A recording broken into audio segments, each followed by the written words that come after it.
Hello, I'm Matthew Holley. I'm a professor in hearing research at the University of Sheffield, and I will be cycling across Britain as part of a University of Sheffield challenge to raise money for hearing research. Hearing loss is a huge global problem. In the UK alone, it affects 10 million people, and that number will go to 14 million within the next 15 years. This brings a massive financial cost in terms of the burden to the health service. It brings a cost in terms of employability as well. And also there's a huge social cost in terms of isolation of people who are unable to communicate properly.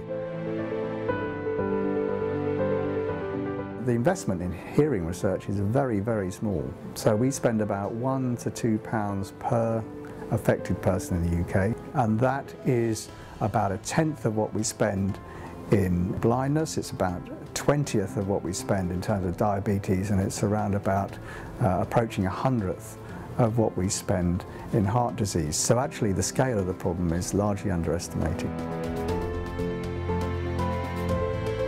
The ear is one of the most remarkable pieces of biology that we have. If you ask yourself how you can sit in a noisy bar with music in the background, chatting to someone whilst you're listening to a much more interesting conversation 6 feet away, how do we do that? How do we sense that incredibly complex sensory input, and how do we work on the result and process the information? So the brain does a lot of that, but actually it requires very high quality information from the ear, and you can detect noises from as quiet as a pin dropping to the intense sound of a jet engine. So those thousands of sensory cells have to be looked after, because once they're dead, they're gone and you've lost them.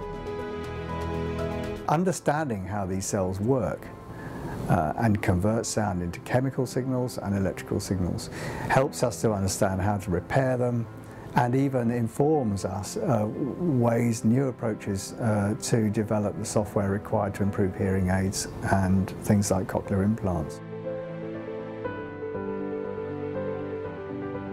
So we have a huge capability here, and we want to raise funds to support the future of hearing research. We want to train new people, postgraduates, younger people, to strengthen a field that is seriously weak in addressing a problem which is massive across the world.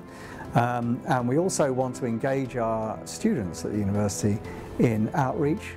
It's very important to try and encourage our young people to understand the value of their hearing whilst they are young, because that's actually when they do the most damage in terms of noise exposure. So we're going to cycle across Britain, and we're going to cycle to a sound future, and we'd appreciate any support that you can give. In advance of that support, I'd like to thank you very much indeed.